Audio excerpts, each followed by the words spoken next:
Lucky মনে করি নিজেকে যে স্মার্ট ভ্যালির মধ্যে এরকম একটা প্ল্যাটফর্ম আছে, যে প্ল্যাটফর্মটা আজকে বাইরের মার্কেটে থেকে যদি দেখা যায় সম্পূর্ণ আলাদা। কেন আলাদা? যেখান থেকে একটা মানুষকে বাইরের রেসপেক্টটা পর্যন্ত দেওয়া হয় না।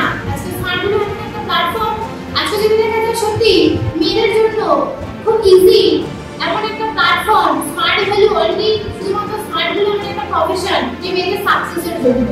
আজকে যদি দেখা যায় একটা মেয়ে স্মার্ট ভ্যালি থেকে সত্যি খুব সিকিউর ফিল করে। কেন? আজকের দিনে দাঁড়িয়ে সত্যি প্রত্যেকটা মুহূর্তে আজকে 6 বছরের জার্নিতে প্রত্যেকটা সিনিয়রদের গাইডলাইন কখনো মনে হয়নি কোনো বাজে বিহেভিয়ার, কারণ প্রত্যেকটা মুহূর্তে তারা অ্যাজ এ দাদার মতো